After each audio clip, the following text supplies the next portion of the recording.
नमस्कार प्रेक्षकांनो. लग्नानंतर होईलच प्रेम मालिकेचा आजचा भाग प्रचंड भावनिक आणि मनाला भिडवणारा आहे. आजच्या भागाची सुरुवात होते नंदिनी आणि जीवाच्या भेटीने. दोघेही कॅफेमध्ये समोरासमोर बसलेले आहेत.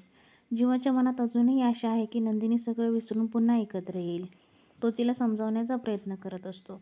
तुटलेली नाती जोडता येतात, चुकाही सुधारता येतात, पण नंदिनीचा निर्णय ठाम असतो. ती शांत व ठोस शब्दात सांगते की हे एखादी वस्तू नाही, हे नातं आहे आणि तिला हे नातं पुन्हा जोडायचंच नाही. 3 महिन्यानंतर घटस्फोट हा अटळ आहे, हे ती स्पष्ट करते. हे ऐकताच जीवाचं मन पूर्णपणे कोसळतं. जीवा भावनांवर ताबा न ठेवता रडू लागतो. त्याला असं वाटतं की नात्याचा शेवट म्हणजे आयुष्याचा शेवट. पण नंदिनी मात्र तिथून उठते. चहासुद्धा न पिता निघून जाण्याचा प्रयत्न करते. जीवा तिला थांबवतो, विनवणी करतो आणि शेवटी नंदिनी परत बसते. जेव्हा चहा पिताना जुन्या आठवणींमध्ये रमतो. त्याच्यासाठी साधा चहासुद्धा नंदिनीच्या जोडलेल्या आठवणी असतात. तो बोलता बोलता आजूबाजूच्या लोकांनाही त्या चहाच्या आठवणी सांगू लागतो. नंदिनी मात्र पूर्ण शांत, फक्त ऐकत असते.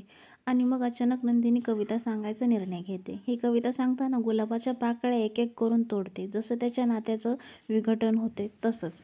ती कविता म्हणजे त्या नात्याचा शेवट असतो. प्रेम, लग्न, वचने सगळं मागे पडलेलं. कविता संपते, गुलाबाच्या पाकळ्या संपतात आणि नंदिनी रडत निघून जाते. जीवा स्वतःलाच दोष देतो आणि तिच्या शब्दात प्रेम होतं, आज तिच्या शब्दांत वेदना आहेत, हे त्याला चुकतं. दुसऱ्या बाजूला देशमुखांच्या घरात वेगळीच भावनिक प्रसंग पाहायला मिळतो. पार्थ काव्याच्या आठवणींमध्ये हरवलेला असतो. आई मानिनी त्याला समजवण्याचा प्रयत्न करते, पण त्याच्या मनातली पोकळी भरून निघत नाही. एका छोट्या पेस्ट्रीवरून जुन्या आठवणी जाग्या होतात.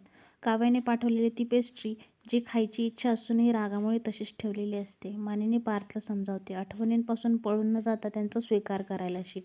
दुसऱ्या बाजूला मोहिते घरात नंदिनी आणि काव्या शेकोटीजवळ बसलेले असतात.